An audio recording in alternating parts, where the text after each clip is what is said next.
तो हेलो, एक बार फिर स्वागत है आपका यूनिक एस एकेडमी बाय गुल फैमिली राजी में। तो एग्ज़ाम्स का मौसम चल रहा है, खूब सारी वैकेंसीज आ रही हैं, चाहे वो स्टेट लेवल पे हों या सेंट्रल लेवल पे हों। और आमतौर पर लास्ट में एग्ज़ाम से 8-10 दिन पहले जब हमारे पैर फूलने लगते हैं, क्योंकि मटेरियल हमारे पास बहुत सारा होता है, सिलेबस हमारे पास बहुत सारा होता है, अब उसके बाद हमें ये समझ में नहीं आता क्या पढ़ें और क्या ना पढ़ें। तो उसी समस्या का समाधान आजकल हम कर रहे हैं। तो पिछले करीब 1 महीने से हम लोग इस तरह से वीडियो बना रहे हैं जो हर टॉपिक को रिवीज़न के तौर पर हम लेके चल रहे हैं। बहुत ज़्यादा गहराई से हम नहीं पढ़ रहे, हम लोग ध्यान कर रहे हैं इस चीज़ का कि एग्ज़ाम में ज़्यादा से ज़्यादा चीज़ें कहाँ से आ रही हैं, कौन सी चीज़ें बार बार आ रही हैं और कौन सी चीज़ें हमें कन्फ्यूज़ कर रही हैं। तो उसी तरह से हम आपके सामने फिर एक वीडियो और लेके आ गए हैं जो आज जिसमें हम ज़्यादा से ज़्यादा बात करेंगे भारत में तमाम तरह के जो खनिज अयस्क हैं, यानी लोहा, सोना, चांदी, तांबा, पीतल वगैरह, कौन सी चीज़ कहाँ मिलती है, कहाँ सबसे ज़्यादा मिलती है, इसके बारे में कोशिश करेंगे कि कंप्लीट चीज़ें आपको पढ़ा सकें। इसी के फिर दूसरे हाफ में हम लोग जो हैं मिट्टी पर और तरह तरह की फसलों पर हम ध्यान देंगे, और फिर इसके तीसरे हाफ में हम लोग देखेंगे कि कौन सी फसल कहाँ से पैदा हुई या भारत में जो फसल आई वो कहाँ से आई। ठीक है, तो समय गंवाए बिना हम लोग शुरू करते हैं और बने रहना आप लोग हमारे साथ, आपको अच्छा लगेगा।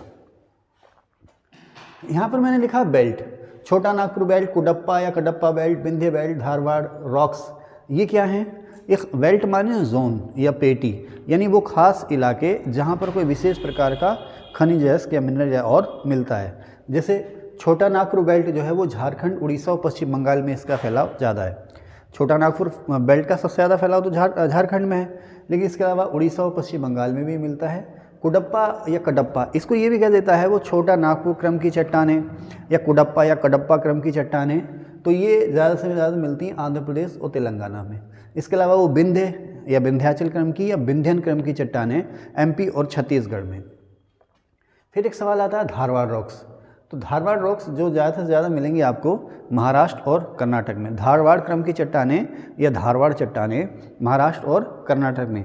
इनका नाम कर्नाटक के एक जिले धारवाड़ के नाम पर पड़ा है। ये महाराष्ट्र और कर्नाटक में है, यहाँ पर लोहा खूब मिलता है। धारवाड़ आपसे क्वेश्चन पूछेगा, आगे बताऊँगा मैं कि भारत में कोयला किस क्रम की चट्टानों में सबसे ज़्यादा मिलता है। वैसे तो कोयला सबसे ज़्यादा छोटा नागपुर पठार में मिलता है, पूछेगा कोयला किस क्रम की चट्टानों में सबसे ज़्यादा मिलता है, तो गोंडवाना एज की चट्टानों में। उसी तरह से ये जो आप लोहा सबसे ज़्यादा मिलता है धारवाड़ रॉक्स में या धारवाड़ क्रम की चट्टानों में, और दूसरे नंबर पर यहाँ मिलता है मैग्नीज़। अब मैं लिखा इनटू इस्पात। मैग्नीज़ का जो इस्तेमाल होता है लोहे के साथ मिला करके इस्पात बनाने में होता है, इसलिए ये बहुत महत्वपूर्ण खनिज है। गोवा में धारवाड़ रॉक्स जो है महाराष्ट्र कर्नाटक के साथ साथ गोवा में मिलेंगी। अच्छा, लोहा जो है कडप्पा और धारवाड़ चट्टानों में दोनों में मिलता है। कडप्पा क्रम की रॉक्स और धारवाड़ क्रम के जो रॉक्स हैं उन दोनों में ही आपको लोहा मिलेगा। गोंडवाना चट्टानें आपको झारखंड और उड़ीसा में मिलेंगी, खास करके छोटा नागपुर बेल्ट में। गोंडवाना क्रम की चट्टानें जिसमें कोयला खूब मिलता है झारखंड और उड़ीसा में। ठीक है, उसके बाद आगे चलें। फिर आता है पश्चिमी पेटी, खनिज अयस्कों की पश्चिमी पेटी, उत्तरी पूर्वी पेटी, उत्तरी पश्चिमी पेटी, दक्षिणी पश्चिमी पेटी, दक्षिणी पेटी, दक्षिणी पूर्वी पेटी। तो आप देखें दक्षिणी पेटी में क्या आता है, कर्नाटक, केरल और तमिलनाडु। दक्षिणी पश्चिमी पेटी में महाराष्ट्र, गोवा, कर्नाटक, है ना। दक्षिणी पूर्वी पेटी में आंध्र प्रदेश, तेलंगाना, तमिलनाडु। पश्चिमी पेटी में राजस्थान, महाराष्ट्र और गुजरात। ठीक है ना। फिर आता मध्यवर्ती पेटी, यानी कि मध्यवर्ती पेटी का मतलब क्या है, मध्य प्रदेश, छत्तीसगढ़, तेलंगाना को भी इसमें आप शामिल कर सकते हो। ठीक है, तो पश्चिमी पेटी में राजस्थान, गुजरात, महाराष्ट्र। अब आप देखें कोयले की बहुत सारी फेमस खाने हैं जो अक्सर एग्ज़ाम में पूछती हैं, पिछले पूछी जाती हैं, 2-3 एग्ज़ाम में भी ये पूछी गई हैं। जैसे कि कोयला जो है आपको देखेंगे तो रानीगंज, मैंने शॉर्ट में लिखे हैं इन चीज़ों को। रानीगंज कहाँ पर है शाहीन? रानीगंज कोयला खाने किस स्टेट में है? आइए हजरत, तबीयत ठीक है? आइए बताएँ आप हैं? उड़ीसा में नहीं, रानीगंज। आप बताएं रानीगंज, आप बताएं सर। रानीगंज कोयला खान किस स्टेट में है? हाँ, रानीगंज आप बताएं रानीगंज छत्तीसगढ़ में? तो पहला तो छत्तीसगढ़ गलत ही हो गया ना फिर। तो खैर रानीगंज भारत में सबसे पहले कोयला जो था वो इन्हीं खानों में खोजा गया था। आप बताएं कि रानीगंज जो है पश्चिम बंगाल में, पश्चिम बंगाल किस डिस्ट्रिक्ट में है? सिंहभूम पश्चिम बंगाल का डिस्ट्रिक्ट है? बर्धमान में, बर्धमान, ठीक है ना। चलिए थोड़ा सा दिमाग को खोलो। तो कोयले खाने रानीगंज पश्चिम बंगाल, झरिया झारखंड, बोकारो, अच्छा मैं बोकारो कोरबा में अक्सर कंफ्यूज हो जाता हूँ, तो बोकारो झारखंड में, ठीक है ना, बोकारो झारखंड, कर्णपुरा और गिरिडीह ये भी झारखंड में, कर्णपुरा और गिरिडीह ये भी झारखंड में, ठीक है ना। सिंगरौली मध्य प्रदेश और छत्तीसगढ़ में सिंगरौली खाने, अभी आपके ईओ एग्ज़ाम में आया भी था ये, एमपी और छत्तीसगढ़ में सिंगरौली खाने। अच्छा ये जो एमपी और छत्तीसगढ़ में जो सिंगरौली खाने हैं ना, इनका कुछ हिस्सा जो है यूपी के मिर्ज़ापुर और सोनभद्र जिलों में भी मिलता है सिंगरौली खानों का, ठीक है ना। और एक है सिंगरैनी खान, वो आंध्र प्रदेश में। सिंगरौली एमपी छत्तीसगढ़, डाल्टनगंज झारखंड, सिंगरैनी आंध्र प्रदेश में खम्मम जिले में, सिंगरैनी खान खम्मम, इसको ध्यान से सुनिएगा सर। तलचर उड़ीसा और कोरबा छत्तीसगढ़, ये यहाँ मिलेंगी किसकी खाने? कोयले की। अच्छा इसमें से भी अगर मैं छांटूंगा ना, आप कहेंगे सर कोई 3 इसमें से मुझे बताएं जो सबसे ज़्यादा आते हैं, तो रानीगंज, झरिया और सिंगरौली सबसे ज़्यादा ये पूछे जाएंगे आपको। आप कुछ कहना चाह रही हैं? जल्दी से बोलें क्योंकि हाँ, तो दोनों में से एक पूछेगा तो एमपी, हाँ सिंगरौली में अगर 2 में से एक छांटे तो एमपी मध्य प्रदेश।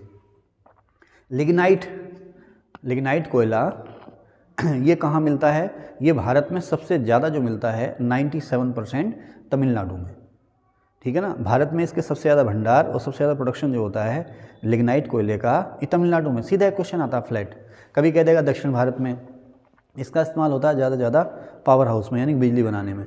अच्छा लिग्नाइट कोयला जो है तमिलनाडु में भी, इसकी जो सबसे बड़ी खान है वो है नेवेली, तमिलनाडु, मैंने तमिलनाडु बोल गया, हाँ तमिलनाडु तो है, हाँ तमिलनाडु में है, ठीक है ना। हाँ तमिलनाडु में भी नेवेली खान जो है तमिलनाडु के कुडलूर डिस्ट्रिक्ट में है, आगे मैंने लिखा भी है कुडलूर डिस्ट्रिक्ट में। इसके अलावा लिग्नाइट कोयला आपको नेवेली खानों के अलावा एक होगा था सर, नेवेली खान तमिलनाडु, मनानगुडी और पनानगुडी यहाँ पर भी मिलेगा। सभी लिग्नाइट तमिलनाडु में, केरल में नेवेली खान तमिलनाडु भी है ना, हाँ नहीं मत देखिए तमिलनाडु में ही, ठीक है ना।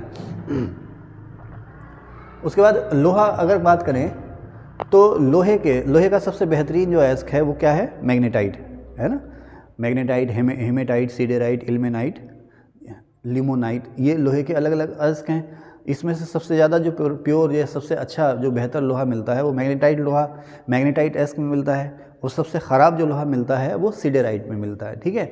तो हमारे यहाँ जो लोहा है, हमारे यहाँ लोहा पर्याप्त मिलता है, भरपूर मिलता है, हमें विदेशों से लोहा मंगाने की ज़रूरत नहीं होती है। कोयले का भी यही है, हमें विदेशों से कोयला मंगाने की ज़रूरत नहीं है। लेकिन दिक्कत ये है कि अच्छी किस्म का लोहा और कोयला हमारे यहाँ कम मिलता है। अच्छी किस्म का कोयला होता है एंथ्रेसाइट कोयला, ठीक है ना, और अच्छी किस्म का लोहा होता है मैग्नेटाइट कोयला, ये हमारे यहाँ कम मिलते हैं। अब इससे थोड़ा सा लो ग्रेड के जो लोहा और कोयला होते हैं, जैसे लोहे का होता है हेमेटाइट और कोयले का होता है बिटुमिनस, तो हमारे यहाँ बिटुमिनस और कोयला और हेमेटाइट लोहा खूब मिलता है, लेकिन अच्छी किस्म का लोहा और अच्छी किस्म का कोयला हमें कम मिलता है, इसलिए हमें ये कुछ विदेशों से भी मंगाना पड़ता है। तो मैग्नेटाइट यानी कि अच्छी किस्म का जो लोहा हमारे यहाँ मिलता है कर्नाटक में कुद्रेमुख, लिख रहे हैं ना, कुद्रेमुख कर्नाटक में है ये, गोवा में मर्मुगांव के नाम से पोर्ट भी है ये। इसके अलावा कर्नाटक के 2 जिले हैं बेल्लारी और हासपेट, बेल्लारी और हासपेट। यहाँ पर एक पहाड़ी है सिंदूर पहाड़ी, जैसे आपके यहाँ है चाइना पीक या नैना देवी हिल्स है ना, या कौन सा त्रिशूल हिल्स, तो कर्नाटक में बेल्लारी और हासपेट जिलों में सिंदूर पहाड़ी है, यहाँ पर आपको लोहा मिलता है। एक जगह पर सबसे ज़्यादा लोहा आपको जो मिलेगा मैग्नेटाइट, वो यहाँ नहीं मिलेगा, वो मिलेगा गोवा में, कौन सी बेल्ट में? अदुलमाले उस गांव में, अभी बात करेंगे, ठीक है ना। फिलहाल मैग्नेटाइट कोयला मिलेगा आपको कुद्रेमुख, मर्मुगांव, बेल्लारी और हासपेट जिले की सिंदूर पहाड़ी में। इस तरह सवाल पूछता थोड़ा कठिन हो जाता है, नहीं तो आमतौर पर पूछेगा कि यहाँ क्या मिलता है, ठीक है। उसके बाद बाबा बुदन कहाँ हुआ? बाबा बुदन हिल्स कहाँ हुआ है? महाराष्ट्र में नहीं, कर्नाटक में। बाबा बुदन में भी आपको मैग्नेटाइट प्रकार का लोहा मिलेगा।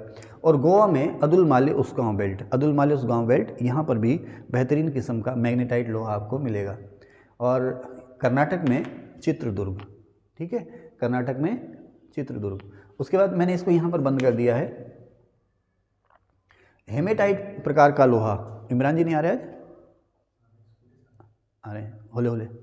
तो हेमेटाइट प्रकार का जो लोहा मिलेगा आपको, हेमेटाइट, मैग्नेटाइट बताया, हेमेटाइट प्रकार का लोहा आपको मिलेगा उड़ीसा के मयूरभंज जिले में बादाम पहाड़ी या बादाम हिल्स। उड़ीसा के मयूरभंज जिले में बादाम हिल्स या बादाम पहाड़ी। इसके अलावा झारखंड में सिंहभूम जिले में, झारखंड में सिंहभूम जिले में, उड़ीसा में क्योंझर में। इसके अलावा डाल्टनगंज, डाल्टनगंज कहाँ हुआ? झारखंड में, ठीक है ना, ध्यान रखना। डाल्टनगंज झारखंड में और बेलाडीला छत्तीसगढ़ में। तो अगर आपसे पूछे तो वैसे तो ये इन सभी जगहों से लोहा मिल रहा है ना। चाहे वो मैग्नेटाइट हो या हेमेटाइट हो, कुद्रेमुख कर्नाटक, मरमुगांव गोवा, बेल्लारी हासपेट के सिंदूर पहाड़ कर्नाटक, बाबा बुदन कर्नाटक, अदुलमाले उसगांव गोवा, चित्रदुर्ग कर्नाटक, बादाम हिल्स मयूरभंज उड़ीसा, सिंहभूम झारखंड और क्योंझर उड़ीसा, डाल्टनगंज झारखंड, बेलाडीला छत्तीसगढ़, डल्ला राजहरा छत्तीसगढ़, कहीं इसको डल्ली राजहरी लिख देते हैं, डल्ला राजहरा छत्तीसगढ़, सरगुजा छत्तीसगढ़, बालाघाट मध्य प्रदेश, ठीक है ना, बालाघाट मध्य प्रदेश। यहाँ हर जगह से आपको लोहा मिलेगा। और अब बात यह है कि इसमें से अच्छी किस्म का लोहा कहाँ मिलता है और थोड़ा सा कम अच्छी किस्म का, यानी कि हेमेटाइट प्रकार का लोहा कहाँ मिलता है, वो आप लोग देख लेना। मैंने आप पता ही थे नहीं थे, मैंने आप लोगों को ये अच्छे से पढ़ाया भी पहले, है ना। लेकिन फिलहाल रिवीजन कर लेना, आपका जो आने वाला एग्ज़ाम है उसमें से ज़्यादा नहीं पूछेगा। इसके अलावा एक दो बार यही पूछा गया, तमिलनाडु का एक ज़िला सलेम, यहाँ से भी लोहा मिलता है। तमिलनाडु का डिस्ट्रिक्ट है ये सलेम, यहाँ से भी लोहा खूब मिलता है। अब मैंने यहाँ लिखा है सबसे ज़्यादा, लेकिन अभी मैं यहाँ नहीं चल रहा, मैं यहीं पे लगा। जैसे ये सिंगरेनी कोयले खान है आंध्र प्रदेश में खम्मम ज़िले में, और झरिया झारखंड के धनबाद ज़िले में है। झरिया जो है झारखंड के धनबाद ज़िले में है। रानीगंज पश्चिम बंगाल के बर्धमान ज़िले में है। तलचर उड़ीसा के अंगुल ज़िले में है। और निवेली कुडलूर ज़िले में है तमिलनाडु में। यहाँ से सबसे मिलता है क्या? कोयला, और निवेली से मिलता है लिग्नाइट किस्म का कोयला, ठीक है। चांदी की खान अगर मैं कहूँ तो राजस्थान में जावर, और भूटान कहाँ पर? सिक्किम में, वेरी गुड। सोने की खान ऑस्ट्रेलिया में कालूगर्डी, है ना, ऑस्ट्रेलिया में कालूगर्डी सोने की सबसे बड़ी खान है ये। और भारत में कोलार और हट्टी, कर्नाटक में ही कोलार और हट्टी खाने, कोहा, कोलार और हट्टी खाने। अभ्रक की खाने, अभ्रक की एशिया की सबसे बड़ी अभ्रक मंडी जो है कोडरमा है। और आप मुझे बता सकते हैं कोडरमा किस स्टेट में है? आप कोडरमा किस स्टेट में, आप बताएंगे? कोडरमा झारखंड में है, कोई बात नहीं, ध्यान रखना है। तो कोडरमा अभ्रक की दुनिया की सबसे बड़ी मंडी है। कोडरमा, गिरिडीह ये दोनों झारखंड में हैं। हजारीबाग भी झारखंड में है ना, दामोदर नदी के उत्तर में, रांची के उत्तर में हजारीबाग का पठार कहाँ पर है? झारखंड में, ठीक है ना। तो यहाँ से अभ्रक, कोडरमा, गिरिडीह, हजारीबाग। कोडरमा, गिरिडीह तो अक्सर पूछा जाता है अभ्रक के बारे में, ये सब झारखंड में है। मैग्नीज़ जो है लोहे के साथ मिला करके, लोहे को गलाने के लिए मैग्नीज़ मिलाया जाता है उसमें, ताकि बेहतर इस्पात बन जाए। तो मैग्नीज़ धारवाड़ क्रम की चट्टानों में, धारवाड़ क्रम की चट्टानों में मिलता है मैग्नीज़ आपको। इसके अलावा उड़ीसा में धारवाड़ क्रम की चट्टानी कहाँ हुई है? मध्य प्रदेश और कर्नाटक में, ठीक है ना। मैग्नीज़ आपको धारवाड़ क्रम की चट्टानों में मिलेगा। उड़ीसा में मिलेगा कोरापुट, उड़ीसा का डिस्ट्रिक्ट कोरापुट। कालाहांडी, उड़ीसा का कालाहांडी, ये भी एक बहुत ही शुष्क इलाका, बारिश बहुत कम होती है कालाहांडी में। महाराष्ट्र में भंडारा, मध्य प्रदेश में बालाघाट और छिंदवाड़ा। क्या किसकी बात कर रहे हैं? मैग्नीज़ की। मैग्नीज़ आपको कहाँ मिलेगा? मध्य प्रदेश में बालाघाट और छिंदवाड़ा, महाराष्ट्र में भंडारा, उड़ीसा में कोरापुट और कालाहांडी, इसके अलावा धारवाड़। सबसे ज़्यादा ये पूछा जाता है कोरापुट, कालाहांडी, बालाघाट और छिंदवाड़ा मैग्नीज़ के लिए, ठीक है। तांबा, खेतड़ी खान राजस्थान में है, राजस्थान के झुंझुनू जिले में है ना। अभी हमारे यहाँ जो प्रोडक्शन हो रहा है केवल खेतड़ी से हो रहा है। अच्छा, तांबे का सीन ये है, खैर मैंने आगे लिखा वहीं बताऊँगा जब वहाँ चलूँगा। तो तांबे की खान अगर हम कहें भारत में तो और भी खाने हैं, लेकिन जब सबसे फेमस खान है तांबे की, खेतड़ी में है। सिंधु घाटी सभ्यता के समय से है, ये ख़त्म ही नहीं हो रहा है यहाँ का तांबा। राजस्थान के झुंझुनू जिले में है। इसके अलावा अलवर जिले में है खो दरीवा, तांबे की खान है ये। मध्य प्रदेश के बालाघाट डिस्ट्रिक्ट में, मध्य प्रदेश के बालाघाट डिस्ट्रिक्ट में है मलजखंड, ये खूब आ रहा है एग्जाम में, तांबा। इसके अलावा झारखंड में मोसावनी, यहाँ भी तांबे की खाने हैं। बॉक्साइट की अगर बात करें तो उड़ीसा में कोरापुट और कालाहांडी। अच्छा एक बात बताऊँ, जहाँ पर मैग्नीज़ मिलता है वहाँ पर बॉक्साइट भी मिलता है, कम या ज़्यादा। तो बॉक्साइट जो आपको उड़ीसा में कालाहांडी और कोरापुट में, मध्य प्रदेश में बालाघाट में, जबलपुर में और अमरकंटक छत्तीसगढ़ में, यहाँ पर आपको मिलेगा खूब सारा बॉक्साइट। अब मैंने इसकी बात की थी कि यहाँ पे चलेंगे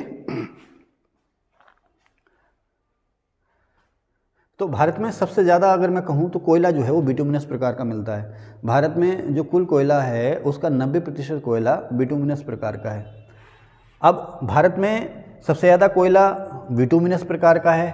भारत में सबसे ज़्यादा कोयला जो है वो गोंडवाना एज का है। गोंडवाना एज की जो चट्टानें हैं या गोंडवाना एज का जो कोयला है वो सबसे ज़्यादा छोटा नागपुर में भी सबसे ज़्यादा झारखंड में मिलता है।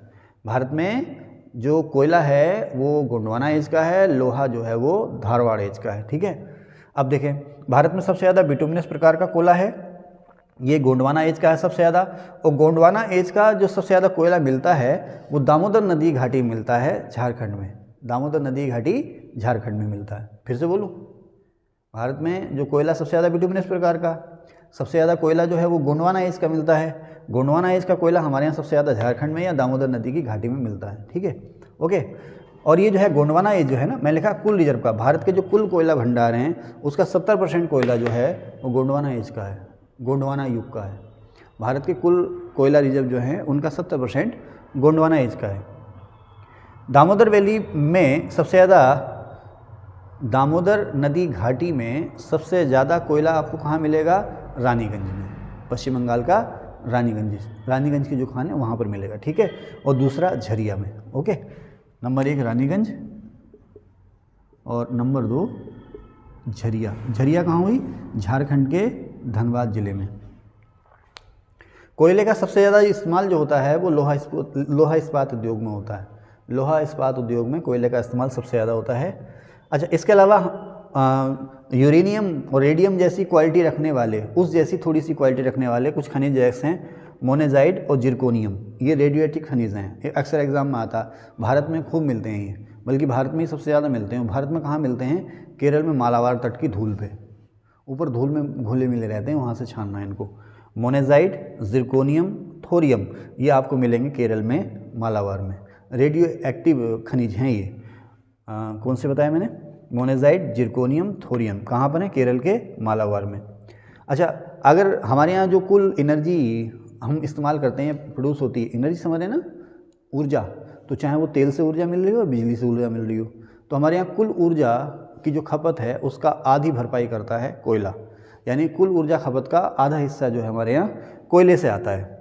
और कोयले का इस्तेमाल सबसे ज़्यादा कहाँ होता है? लोहा इस्पात उद्योग में। ठीक है, अब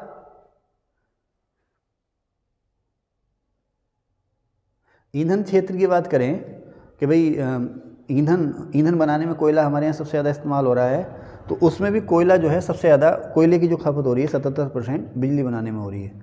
यहाँ पर मुझसे साथ थोड़ी गलती हो गई कि कोयले की खपत जो है सबसे ज़्यादा जो है वो थर्मल पावर प्लांट में है। लोहा इस्पात उद्योग में गलत बोल गया।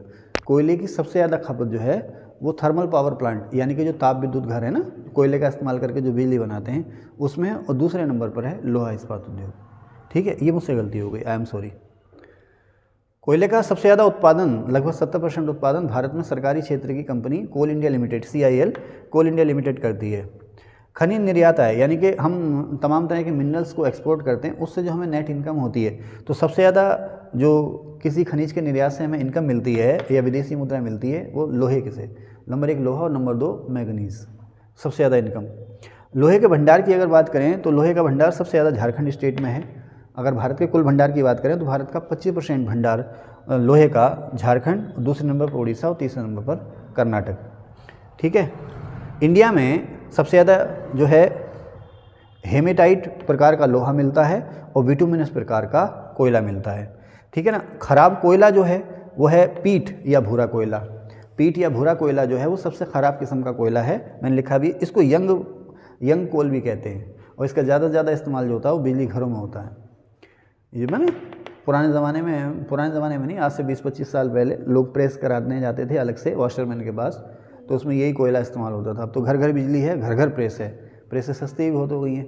पहले प्रेसें आती थी, बहुत महंगी आती थी। ये जो आप देख रहे हैं ना छत के पंखे, ये 8-8, 900 रुपये के मिलते थे आज से 30 साल पहले, क्योंकि प्रोडक्शन, डिमांड इतनी कम थी ना। डिमांड क्यों कम थी भाई? बिजली तो थी नहीं जगह जगह, जो बड़े बड़े शहर थे उनमें बिजली थी। अब तो जैसे जैसे प्रोडक्शन बढ़ता जा रहा, कच्चा माल भी सस्ता होता रहा, आम होती जा रही है। 100 रुपये की प्रेस भी मिल जा रही है अब तो, हैं 100 रुपये की मिल जाती है प्रेस, हैं जो चले तो चांद तक नहीं तो शाम तक, इस टाइप वाली ना 100 रुपये की मिल जाती होगी, है ना। हाँ चलें सर। तो अच्छा चलो, तो सबसे ख़राब किस्म का जो कोयला है वो पीट कोयला या भूरा कोयला, और इसे यंग कोयला भी कहते हैं। इसका इस्तेमाल होता है बिजली बनाने में। सबसे ख़राब किस्म का जो लोहा है वह है सिडेराइट लोहा। अच्छा, उड़ीसा में अगर हम कहें भाई उड़ीसा में लोहा सबसे ज़्यादा कहाँ होता है, तो उड़ीसा में लोहा सबसे ज़्यादा होता है मयूरभंज ज़िले में। झारखंड में लोहा सबसे ज़्यादा होता है सिंहभूम ज़िले में, और कर्नाटक में लोहा सबसे ज़्यादा है बेल्लारी और हासपेट ज़िले में, ठीक है ना। और छत्तीसगढ़ में लोहा सबसे ज़्यादा है बस्तर ज़िले में, ठीक है ना। यूपीपीसीएस देने जाओगे, आईएएस देने जाओगे तो इस तरह के सवाल आपसे पूछे जा सकते हैं। आरओ जैसे एग्ज़ाम में इतना यहाँ तक नहीं आएगा, वो मयूरभंज और सिंहभूम यहीं पर आकर रुक जाता। सिंहभूम में आपको यूरेनियम भी मिलेगा, थोड़ा सा कोयला भी मिलेगा, लेकिन सिंहभूम का जो संबंध है वो ज़्यादातर लोहे से है, ठीक है। आगे चलें। अच्छा, अब यहाँ आता हूँ मैं सीधा कूद के, थोड़ा इधर घुमा देना इसको। कोयला हम आ रहे हैं इसमें, नहीं आ रहे हैं, आप घुमा दो इसको आराम से, कोई नहीं, हम वेट कर लेंगे, डरो नहीं।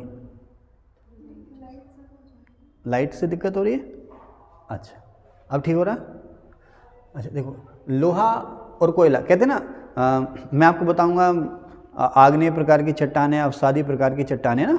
तो अवसाद का मतलब होता है तलछट या जमाव, जो बचे खुचे पदार्थ जमा हो जाते हैं ना नीचे ज़मीन में, तलछट जिसे कहते हैं, उसे हिंदी में कहते हैं अवसाद। और जब ये चट्टानें बन जाती हैं तो इसे कहते हैं अवसादी चट्टानें, इंग्लिश में इसको कहते हैं सेडिमेंट्री रॉक्स। तो लोहा तो नहीं, खैर तेल और कोयला, तेल गैस और कोयला, तेल गैस और कोयला, तेल गैस और कोयला जो हैं ये अवसादी तरह की चट्टानें हैं, और तेल और गैस और कोयला जो है वो सबसे ज़्यादा अवसादी चट्टानों में मिलता है, सेडिमेंट्री रॉक्स में मिलता है। कोयला उद्योग का राष्ट्रीयकरण इंदिरा गांधी के समय में हुआ था सन 1971-72 में, और कोयले की भारत में सबसे पहली खान जो खोदी गई थी वो सन 1774 में रानीगंज में खोदी गई थी। और कोयला उद्योग को बढ़ावा मिला था रेल के इंजन से, भाप के इंजन चले थे ना, तो उसमें भाप बनाने के लिए कोयले का इस्तेमाल होता था, वहाँ से फिर कोयला उद्योग को बढ़ावा मिला था। तो 1853 में जो पहली रेल चली थी वो कोयले से ही चली थी सर। डल्ला राजहरा, यहाँ पर एक मैंने लिखा था बाबा बैल है, अभी मैं देख के बताऊँगा क्या लिखा हुआ, वो लिखा हुआ है डल्ला राजहरा, ये छत्तीसगढ़ में है लोहे की खाने। यहाँ से जो लोहा जाता है वो भिलाई के स्टील प्लांट को जाता है। भिलाई कहाँ पर है? छत्तीसगढ़ में। भिलाई के स्टील प्लांट को जाता है डल्ला राजहरा से लोहा। बेलाडीला खान जो है, बेलाडीला खान से लोहा जाता है विशाखापट्टनम पोर्ट को, विशाखापट्टनम पोर्ट से एक्सपोर्ट हो जाता है जापान को। भारत में कोयला और सोना जो है पर्याप्त मिलता है, यानी काफ़ी मिलता है, अत्यधिक नहीं मिलता है, पर्याप्त मिलता है कोयला और सोना, ठीक है ना। तांबा हमारे यहाँ ठीक ठाक मिलता है, लेकिन फिर भी भरपूर नहीं है, फिर भी कम पड़ जाता है। तांबा हमारे यहाँ पर्याप्त है, ठीक ठाक है, लेकिन फिर भी कम पड़ जाता है। यानी कि तांबे में हम तांबे को कहें तो हम जो है तांबा और सोना को हम कहें तो हम पूर्ण रूप से आत्मनिर्भर नहीं हैं। लोहा कोयला के मामले में हम पूर्ण रूप से आत्मनिर्भर नहीं हैं, क्योंकि अच्छे किस्म का लोहा कोयला हमारे यहाँ बहुत कम मिलता है। लेकिन कोयला और सोना हमारे यहाँ पर्याप्त मिलता है घरेलू ज़रूरत के लिए। तांबा भी ठीक ठाक मिलता है, लेकिन कम पड़ जाता है। टीन, निकिल, चांदी, जस्ता, ग्रेफाइट, हीरा, यूरेनियम, ये इस तरह के खनिज हैं जिनके लिए हम विदेशों पर निर्भर हैं, ठीक है। फिर मैंने लिखा है सेल्फ डिपेंड, एसडी माने सेल्फ डिपेंड, यानी कि जिसमें हम आत्मनिर्भर हैं। लोहा और फिर कोयला, कोयले के आगे मैंने क्वेश्चन मार्क लगा दिया। इसका मतलब क्या है? कोयले के मामले में हम आत्मनिर्भर तो हैं, लेकिन अच्छी किस्म का कोयला हमारे यहाँ कम मिलता है, वो विदेशों से मंगाना पड़ता है। अभ्रक पूरी तरह से हम आत्मनिर्भर हैं। संगमरमर, ग्रेनाइट पत्थर, थोरियम, मोनेजाइट, इसमें हम आत्मनिर्भर हैं, ठीक है ना। तिलहन, इसके अलावा हम श्रम बल यानी कि लेबर के मामले में भी आत्मनिर्भर, उसकी तो अधिकता है ना। अच्छा, अब इसकी बात अभी करेंगे थोड़ी देर में, पहले इधर चलते हैं। मैंने यहाँ लिखा था बाबा बैल है, तो बाबा बूदन बेलाडीला है से हेमेटाइट। बाबा बूदन और बेलाडीला में हेमेटाइट प्रकार का कोयला, हेमेटाइट प्रकार का लोहा मिलता है। बाबा बैल है, ठीक है। आगे चलें। भारत में कपड़ा उद्योग का जो पहला कारखाना लगा था वो फोर्ट ग्लोस्टर था, कलकत्ता में। कलकत्ता में फोर्ट ग्लोस्टर नाम की जगह पर भारत में कपड़ा उद्योग का पहला कारखाना लगा था सन 18 में, बाद में ये बंद हो गया था। कपड़ा उद्योग की पहली आधुनिक मिल जो थी, क्लॉथ इंडस्ट्री की पहली आधुनिक जो मिल थी वो सन 1853-54 में, कहीं 53 देता है कहीं 54 देता है, 1853-54 में बॉम्बे में कावसजी डावर ने शुरू की थी। कपड़ा उद्योग की भारत में पहली आधुनिक मिल कावसजी डावर ने सन 1853-54 में बम्बई में लगाई थी। कपड़ा उद्योग की शुरुआत भारत में हुई थी सन 1818 में कलकत्ता के फोर्ट ग्लॉस्टर से। 1870 में कुल्टी कहाँ हुआ? पश्चिम बंगाल में हुआ और ये झरियाई खानों के पास है। 1870 में कुल्टी में भारत का पहला I&S, iron and steel, I&S का मतलब आयरन एंड स्टील, भारत में लोहे और इस्पात का पहला जो कारखाना लगा था सन 1870 में कुल्टी में लगा था। लोहा और इस्पात का पहला कारखाना सन 1870 में कुल्टी में। TISCO, Tata iron and steel company, TISCO माने Tata iron and steel company, इसकी शुरुआत हुई थी 1907 में जमशेदपुर में। इसलिए जमशेदपुर के जो फाउंडर माने जाते हैं वो जमशेद जी टाटा माने जाते हैं, है ना। वहाँ पर प्लांट लगा था, उसी प्लांट की वजह से धीरे धीरे वहाँ पर एक अच्छा खासा शहर डेवलप हो गया। तो Tata iron and steel company Jamshedpur 1907। Visvesvaraya, M Visvesvaraya थे ये, एम विश्वेश्वरैया के नाम पर है स्टील कारखाना, लोहा इस्पात कारखाना या आयरन एंड स्टील कारखाना। ये भद्रावती में, भद्रावती कहाँ हुआ था उसमें? कर्नाटक में। 1923 में भद्रावती में ये शुरू हुआ था। कहाँ पर? 1923 में भद्रावती में ये शुरू हुआ था और भारत में सरकारी क्षेत्र का ये पहला कारखाना था। किसका? लोहा इस्पात का। लोहा इस्पात का भारत में सरकारी क्षेत्र का ये पहला कारखाना था, विश्वेश्वरैया। दूसरी पंचवर्षीय योजना में, भारत में दूसरी पंचवर्षीय योजना में भिलाई छत्तीसगढ़ में है, रूस के सहयोग से बना, दुर्गापुर ब्रिटेन के सहयोग से बना और जर्मनी के सहयोग से बना राउरकेला। ये लोहा इस्पात के कारखाने थे या हैं, लोहा इस्पात के कारखाने हैं ये। राउरकेला जर्मनी, दुर्गापुर ब्रिटेन के सहयोग से, भिलाई रूस के सहयोग से, ठीक है ना। इसको छोड़ो। रंगराजन समिति बनी थी गन्ना उद्योग में सुधार के लिए, सुझाव देने के लिए, ठीक है ना। इसको 1 मिनट रोक दीजिए। अच्छा, यहाँ पर मैंने लिखा है लेयर, सबसे ऊपर हेडिंग डाला है मैंने मिट्टी, उसके बाद लिखा लेयर। इसको मिटा दूँ मैं? इसका फ़ोटो नहीं खींचना? ले लो, आप भी स्क्रीनशॉट ले लो। तो आपको पता ना मिट्टी की अलग अलग लेयर हुई। मान लीजिए यहाँ पर है, कहते हैं ना ये मूल चट्टान है, ये जो है मिट्टी की ओरिजिनल चट्टान है। उसके बाद एक परत ये और एक परत ये। आपने देखो मिट्टी को कभी भी खोदोगे आप तो ऊपर से खोदोगे तो मुलायम खोदेगी, थोड़ा और नीचे जाओगे तो और सख्ती से खोदेगी, उसके बाद और गहराई में जाओगे तो उसको खोदना मुश्किल हो जाएगा, है ना। तो ये अलग अलग लेयर कहते हैं इसको, ए लेयर, इसे बी लेयर और इसे सी लेयर। इसमें ज़्यादातर जो होती है बालू होती है और क्ले को हिंदी में क्या कहते हैं? चीका या क्ले का मतलब बालक चिकनी मिट्टी या कीचड़, ठीक है ना। कीचड़ समझ रहे हैं ना, कीचड़, चिकनी मिट्टी, कीचड़, इसको आप क्ले भी कह सकते हो या चीका। तो यहाँ पर चीका या खूब होगी, बालू खूब होगी यहाँ पर। और यहीं पर तमाम तरह के जो जैविक पदार्थ होते हैं, जैविक पदार्थ समझे? सड़े गले पेड़ पौधे, पत्तियाँ, कीड़े मकोड़े, इंसान, गोबर की खाद, ये सारे के सारे क्या हुए? जैविक तत्व। क्या हुए? जैविक तत्व। अच्छा, इन्हीं को कहते हैं जीवांश। क्या कहते हैं? जीवांश। और जीवांश को इंग्लिश में कहते हैं ह्यूमस। आपने कभी घर में पेड़ लगाया हो तो ऐसी किसी रेतीली जगह में जहाँ पर मिट्टी का भराव आपने कर दिया था, वहाँ पर पता चला पेड़ हुआ ही नहीं, या हुआ तो धीरे धीरे मर के चल रहा।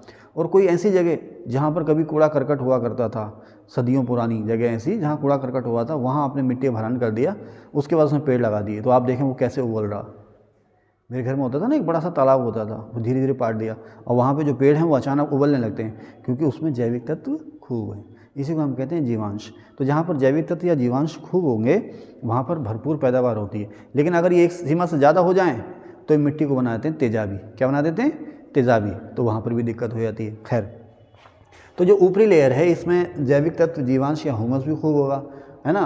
और ये ऊपरी लेयर जो है पोली सी होगी, भुरभुरी सी होगी, ठीक है। अब उसके नीचे आ जाती है बी लेयर और फिर आ जाती है नीचे सी लेयर। तो यहाँ पर एक शब्द आता है कैपिलरी, कैपिलरी या केशिकात्व, कैपिलरी या केशिकात्व। तो बारीक बारीक सी नसें, जिसे आप कह सकते हैं ना बारीक बारीक सी नसें, इन्हें हम कहते हैं कैपिलरी या केशिकात्व। तो इन बारीक नसों से होकर के इन बारीक नसों से होकर के पानी जो है वो ऊपर को चढ़ता है। पानी ऊपर को, भाई बारीक बारीक होल होते हैं मिट्टी में, पानी ऊपर को चढ़ता है, तो पानी के साथ घुल करके बहुत सारे खनिज लवण और आ जाते हैं। कहाँ पर? यहाँ पर कैपिलरी की वजह से। लेकिन यहीं पर एक शब्द आता है लीचिंग, लीचिंग या अपक्षालन। अपक्षालन, छानने से बन गया साहब ये। अब यहाँ पर अगर पानी इकट्ठा हो जाता ना, धीरे धीरे यहाँ पर पानी इकट्ठा हो जाता है, तो बहुत से बारीक खनिज लवण घुल के नीचे बैठ जाते हैं। तो इस लेयर में आप देखें, बी लेयर में अगर आप देखें तो यहाँ से कैपिलरी के द्वारा बहुत सारे खनिज लवण यहाँ इकट्ठे हो जाते हैं, और ऊपर से लीचिंग के द्वारा यानी छन छन के नीचे रिसने के द्वारा बहुत सारे खनिज लवण यहाँ पर आकर के इकट्ठे हो जाते हैं।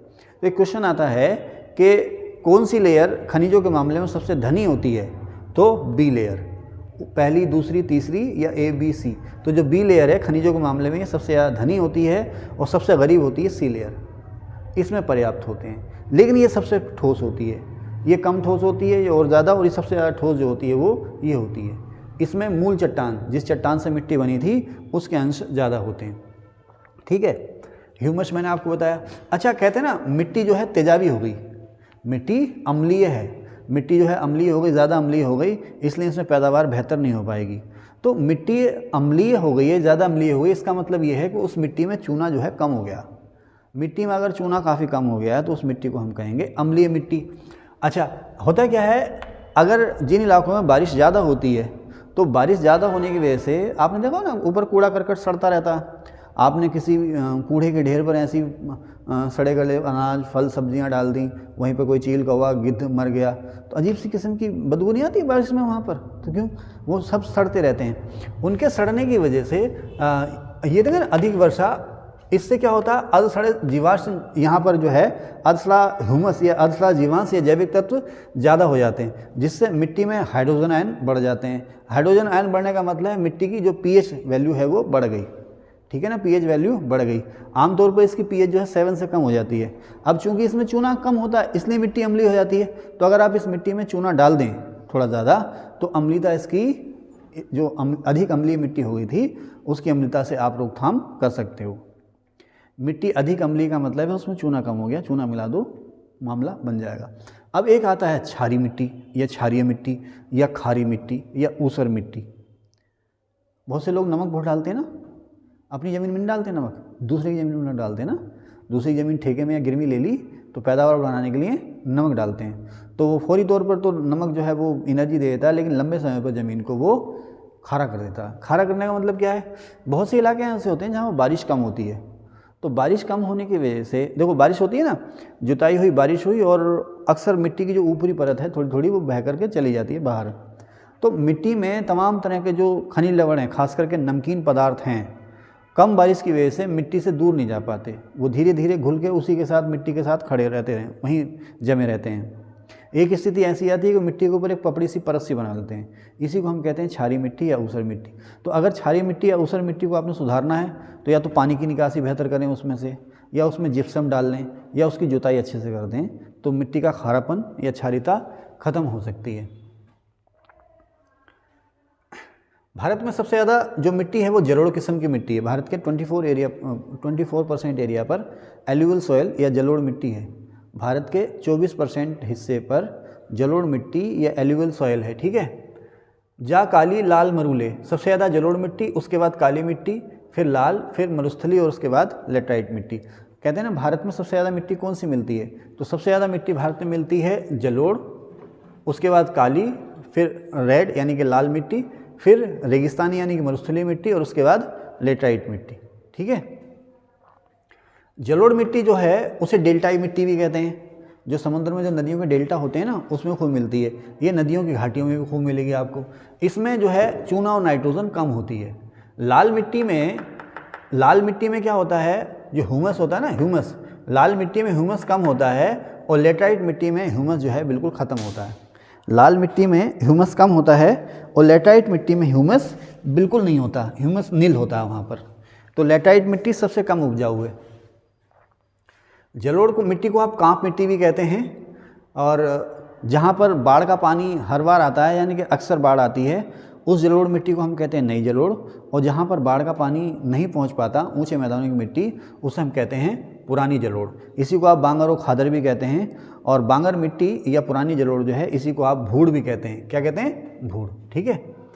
दोमट मिट्टी जो होती है उसमें क्ले यानी कि चीका और बालू का जो रेशियो होता है वो 1:1 का होता है। इसमें बालू का जो रेशियो होगा वो 1:1 का होगा। और दोमट मिट्टी जो है ये उपज के मामले में सबसे बेहतरीन होती है। ठीक है ना। लेकिन अगर अच्छी सिंचाई मिले तो काली मिट्टी सबसे ज़्यादा उपज देती है। आम साधारण परिस्थितियों में दोमट मिट्टी सबसे ज़्यादा उपज देती है। मिट्टी का लाल रंग की जो मिट्टी होती है उसका लाल रंग लाल क्यों हो जाता है? लोहा और एल्यूमिनिया इसकी ऊपरी परत में ज़्यादा होता है, इसकी वजह से मिट्टी का रंग जो है वो लाल हो जाता है। पहाड़ों की जो मिट्टी होती है, पहाड़ों की मिट्टी बहुत ज़्यादा गहरी नहीं होती है, क्योंकि थोड़ा सा आप खुदाई करोगे तो नीचे पत्थर आ जाएंगे। पहाड़ों की मिट्टी बहुत ज़्यादा गहरी नहीं होती है, इसकी ऊपरी परत जो है वो महीन होती है, लेकिन काफ़ी पोली होती है। इतनी पोली होती है कि हाथ से भी आप उसको खोद सकते हो ऊपर से हल्का हल्का।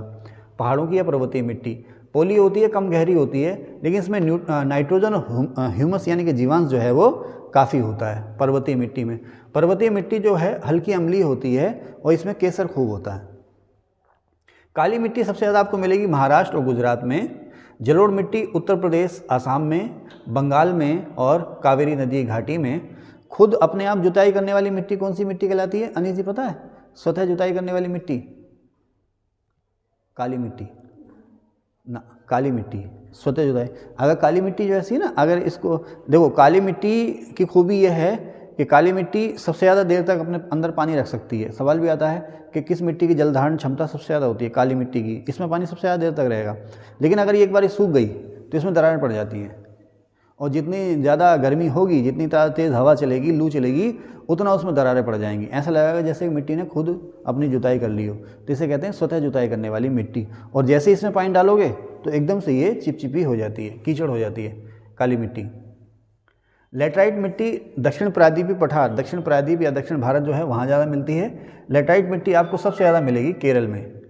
लाल मिट्टी जो है वो सबसे ज़्यादा प्रायद्वीप पठार पे मिलती है। इमरान जी हैं क्या? अच्छा, लाल मिट्टी सबसे ज़्यादा आपको प्रायद्वीप पठार में मिलेगी। इसके अलावा पश्चिमी घाट पहाड़ पे मिलेगी आपको। ये लाल मिट्टी में होता है मोटा अनाज और दलहन खूब होता है। ऐसा नहीं कि और कुछ नहीं होता है, मोटे अनाज और दलहन इसमें खूब होते हैं। लाल मिट्टी में मोटे अनाज, दलहन, मूंगफली, गेहूं की खेती आप कर सकते हो। कांप या जलोढ़ मिट्टी या डेल्टाई मिट्टी जो होती है उसमें आप चावल, जूट, तंबाकू, गन्ना बेहतरीन उगा सकते हो। लेटराइट मिट्टी में नारियल, काजू, चाय, काफ़ी बेहतरीन उगा सकते हो। लेटराइट मिट्टी जो है दुनिया में ज़्यादातर भूमध्य रेखा के आसपास और जो सवाना टाइप की क्लाइमेट है उसमें खूब मिलती है। पेडोलॉजी, जो सॉइल स्टडी का साइंस है उसे आप कहते हैं पेडोलॉजी। इसके बाद एरिड सोल, वर्टिसोल, जो मरुस्थलीय मिट्टी होती है उसे कहते हैं एरिड सोल, और जो काली मिट्टी है उसे कहते हैं वर्टिसोल। जलोढ़ मिट्टी को कहते हैं एंटीसोल। ठीक है ना, क्योंकि ये मिट्टी अभी भी बनी रही है। जो मिट्टी अभी भी बन रही है, अविकसित है, पूरा विकास नहीं हुआ, उसे कहते हैं एंटीसोल, जिसका उदाहरण जलोढ़ है। ऐसी मिट्टी जिसमें चिकनाई खूब होती है, क्ले प्रधान मिट्टी, काली है। पॉडजोल मिट्टी ठंडे इलाकों में मिलती है। पॉडजोल मिट्टी ठंडे इलाकों में, खास करके उच्च अक्षांशों में, पर्वतीय क्षेत्रों में इसमें ह्यूमस खूब होता है। और चीड़ प्रदेश, आमतौर पर जो जहाँ पर चीड़ के जंगल खूब मिलते हैं वहाँ पर आपको पॉडजोल मिट्टी भी खूब मिलेगी।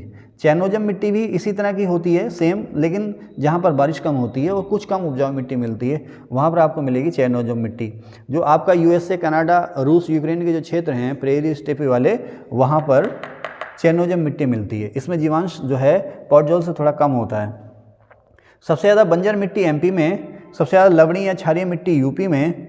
जलधारण क्षमता वाली सबसे ज़्यादा जलधारण क्षमता वाली मिट्टी काली, उसके बाद दोमट। कृषि भूमि का प्रतिशत पंजाब में सबसे ज़्यादा है। सिंचित भूमि का प्रतिशत भी पंजाब में सबसे ज़्यादा है। सिंचाई के मामले में हमारे यहाँ भारत में सबसे ज़्यादा सिंचाई होती है वो नहरों से होती है। दूसरा नंबर है तालाब का। तालाबों से सिंचाई सबसे ज़्यादा तमिलनाडु में होती है। ठीक है ना, और कुएँ और नलकूपों से सबसे ज़्यादा जो सिंचाई होती है वो यूपी में होती है। भारत की सबसे प्रमुख खाद्य फसल कौन सी है? कोई बताएंगे? भारत की सबसे प्रमुख खाद्य फसल चावल है। ठीक है ना, गेहूं है कि चावल है? चावल है, गेहूं तो नहीं है। भारत की सबसे प्रमुख खाद्य फसल है चावल। ठीक है ना, और दुनिया की सबसे प्रमुख खाद्य फसल है मक्का। ध्यान रखना, दुनिया की सबसे प्रमुख खाद्य फसल है मक्का और दूसरे नंबर पर गेहूं। भारत की सबसे प्रमुख खाद्य फसल है चावल। ऊंचे पहाड़ों को छोड़ करके पूरे भारत में आप चावल की खेती कर सकते हो, रेगिस्तान और ऊंचे पहाड़ों को छोड़ करके। तो दुनिया में पहले नंबर की खाद्य फसल है मक्का, दूसरे नंबर की गेहूँ। अच्छा, गेहूँ जो है, गेहूँ को बुआई के बाद सिंचाई थोड़ी ज़्यादा चाहिए, लेकिन पकते समय सिंचाई उसे कम चाहिए। गेहूँ को बोते समय टेम्परेचर थोड़ा कम होना चाहिए, ग्रोथ होते समय टेम्परेचर और ज़्यादा कम होना चाहिए, लेकिन पकते समय गेहूं का टेम्परेचर धीरे धीरे बढ़ना चाहिए। अचानक टेम्परेचर बढ़ने का मतलब है गेहूं का नाश हो जाना, ठीक है ना। गेहूं कम पानी चाहने वाली फसल है। दोमट मिट्टी में गेहूं अच्छा होता है। अगर हम उपज की बात करें तो भारत में सबसे ज़्यादा जो उपज होती है वो चावल की होती है। खाद्यान्नों की बात करें, खाद्यान्न, भारत की सबसे प्रमुख खाद्यान्न फसल चावल है और सबसे ज़्यादा उपज भी जो है वो चावल की होती है, ठीक है ना।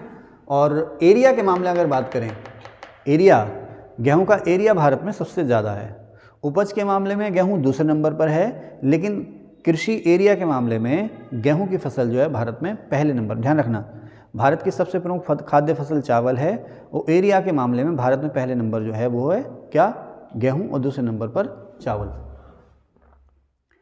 चावल मानसूनी जलवायु में अच्छा होता है। मानसूनी जलवायु की फसल है ये, सघन कृषि का प्रकार है। दक्षिण एशिया में चावल की खेती भरपूर होती है। इसके जो चावल का जो फेमस रोग है वो है खैरा, जिंक की कमी से। इसके अलावा झुलसा या ब्लाइट जो कि होता है फंगस से। इसके अलावा इसमें कीट मिलता है जिसे आप कहते हैं तना भेदक या फुदका। तना भेदक या फुदका, एक होता है सैनिक कीट, वो भी धान में ही लगता है। अमन धान ऐसा है जो नवंबर दिसंबर में भी उगाया जा सकता है। गोल्डन राइस, इसको जो बनाया था सबसे पहले कृषि वैज्ञानिक खुशवंत सिंह ने बनाया था। और गोल्डन राइस जो है विटामिन ए का अच्छा सोर्स है। गोल्डन राइस विटामिन ए का अच्छा सोर्स है, ठीक है। मक्का बेल्ट, वो एरिया यूएसए में जहाँ पर मक्का की खेती खूब होती है उसे कहते हैं मक्का बेल्ट। और वो एरिया दक्षिण अफ्रीका में जहाँ पर मक्का की खेती खूब होती है उसे कहते हैं मक्का ट्रायंगल, ठीक है ना। मक्का बेल्ट और मक्का ट्रायंगल। कहाँ गए, यहाँ थे।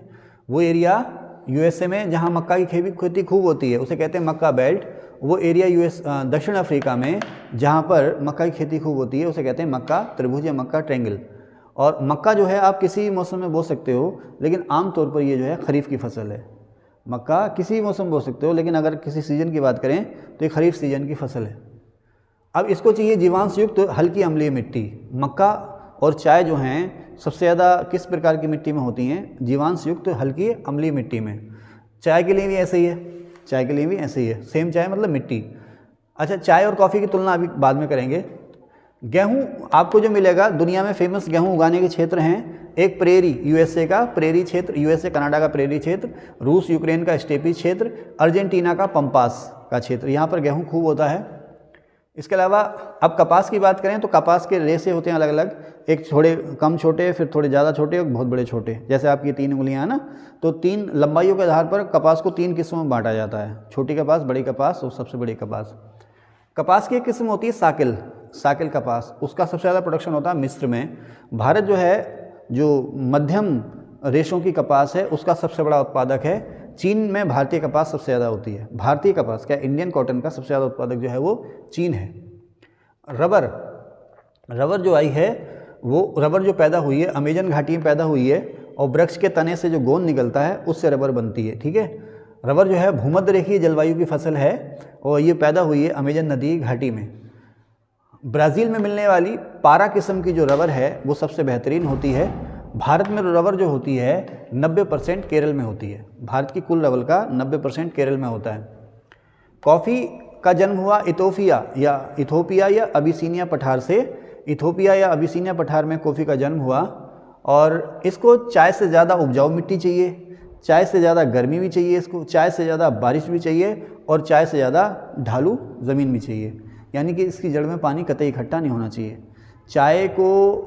चाय और काफ़ी दोनों ही ऐसी फसलें हैं जिन्हें पर्याप्त टेम्परेचर चाहिए, अच्छी वर्षा चाहिए, भारी वर्षा चाहिए, और बारिश जो है वो अक्सर होती रहनी चाहिए। इसके अलावा इनकी जड़ों में पानी नहीं रुकना चाहिए। समझ गए साहब। तो चाय जो है, चाय को कम ढालू मिट्टी, कम उपजाऊ मिट्टी, थोड़ा कम टेम्परेचर, थोड़ा कम रेन से काम चल जाएगा, लेकिन कॉफ़ी को ये सभी ज़्यादा चाहिए, ठीक है ना। चाय और कॉफ़ी दोनों को ऐसी मिट्टी बहुत अच्छी लगती है जिसमें आयरन, नाइट्रोजन और ह्यूमस खूब हो। खास करके जीवांश युक्त मिट्टी से इन्हें विशेष प्रेम है। इसके अलावा जो लावा से बनी मिट्टी है उसमें भी चाय काफ़ी खूब होती है। कॉफ़ी के पौधे धूप से बचाने के लिए छाया में लगाए जाते हैं। पाला जो है कॉफ़ी को नुकसान पहुंचाता है, पाला नहीं पड़ना चाहिए। ब्राज़ील में जो कॉफ़ी के बागान हैं उन्हें कहते हैं फेजेंडा, और ब्राज़ील में एक पोर्ट है, बंदरगाह है सेंटोस, उसे कहते हैं कॉफ़ी पोर्ट। ब्राज़ील का पोर्ट है सेंटोस, उसे कहते हैं कॉफ़ी पोर्ट। ठीक है ना। एक कॉफ़ी की किस्म है कॉफ़िया अरेबिका। कॉफ़िया अरेबिका ये लैटिन अमेरिकी देशों में होती है, कॉफ़ी की सबसे अच्छी नस्ल है ये। एक और किस्म है कॉफ़ी की रोबुस्टा, जो कि ख़राब किस्म है, अफ्रीकी देशों में ये ज़्यादा होती है। चाय जो है खास करके मानसूनी जलवायु में होती है। इसका एक्सपोर्ट भारत से सबसे ज़्यादा होता है, कलकत्ता बंदरगाह से। इसके अलावा श्रीलंका में कोलंबो बंदरगाह जो है वो भी चाय के एक्सपोर्ट के लिए फेमस है। काली चाय, जिसे आप असम चाय भी कहते हैं, ये भारतीय चाय है। काली चाय या असम चाय, जिसे आप भारतीय चाय कह सकते हैं। इसके अलावा हरी चाय सबसे बेहतरीन किस्म की चाय होती है, जिसका सबसे बड़ा प्रोड्यूसर है चीन, ग्रीन टी जिसे कहते हैं ना। ओके,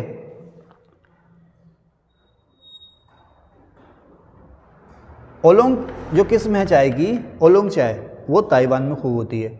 भारत में सबसे ज़्यादा जो चाय होती है वो नॉर्थ ईस्ट यानी कि उत्तरी पूर्वी भारत में होती है। भारत में सबसे ज़्यादा चाय जो होती है वो उत्तरी पूर्वी भारत में होती है। भारत जो है चाय के मामले में, चाय और चीनी के मामले में दुनिया का सबसे बड़ा उत्पादक भी है और सबसे बड़ा उपभोक्ता भी है। चाय और चीनी के मामले में भारत दुनिया का सबसे बड़ा उत्पादक भी है और उपभोक्ता भी है। ठीक है। अगर हम जन्म की बात करें तो गन्ने का जन्म भारत में हुआ, रबर का ब्राज़ील में हुआ। गन्ना भारत में पैदा हुआ, रबर ब्राज़ील में, मक्का मध्य अमेरिका में, आलू अमेरिका में, कपास भारत में, तंबाकू यूएसए में, रेशम चीन में, और रेशम चीन में। इसके अलावा इटली में एक नदी है पो नदी की घाटी या पो बेसिन जो है वो रेशम की खेती के लिए विख्यात है। कोको का जन्म हुआ है आइवरी कोस्ट में, कॉफ़ी इथोपिया में, चाय का जन्म हुआ है चीन में। मूंगफली का जन्म कहाँ हुआ देख लेना, शायद ब्राज़ील है इसका आंसर। नारियल के लिए कम से कम 25 डिग्री सी टेम्परेचर, इससे कम टेम्परेचर हो गया तो नारियल पैदा नहीं होगा। ठीक है ना। और वर्षा इसे चाहिए 200 सेंटीमीटर। कॉफ़ी, चाय, नारियल, जूट, ये ऐसी फसलें हैं जिन्हें कम से कम वार्षिक 200 सेंटीमीटर बारिश चाहिए। आयरन एक्सपोर्ट भारत में सबसे ज़्यादा होता है मरमू गांव से, बड़ा, ये बंदरगाह की बात कर रहे हैं। ठीक है ना। अच्छा खैर आगे चलें। भारत में सबसे बड़ी जो तिलहन फसल है, सबसे खास तिलहन फसल सरसों है, दूसरे नंबर पर मूंगफली, और सबसे खास दलहन फसल है चना।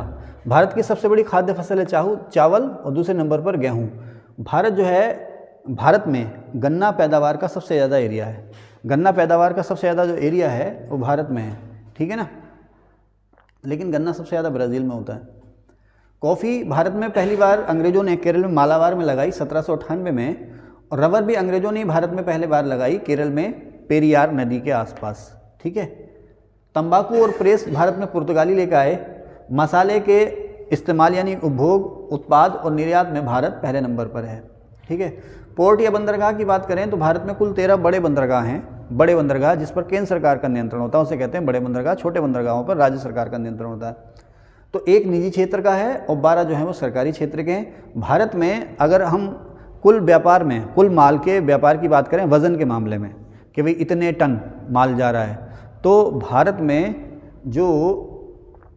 में आंतरिक जो व्यापार हो, भारत के कुल व्यापार की बात करें, आंतरिक व्यापार के वजन के मामले में, तो 95% व्यापार भारत के समुद्री व्यापार की बात करें तो भारत का 95% समुद्री व्यापार जो होता है वो बड़े बंदरगाहों से होता है, और भारत का जो कुल एक्सपोर्ट होता है उसका 75% इन्हीं बड़े बंदरगाहों से होता है।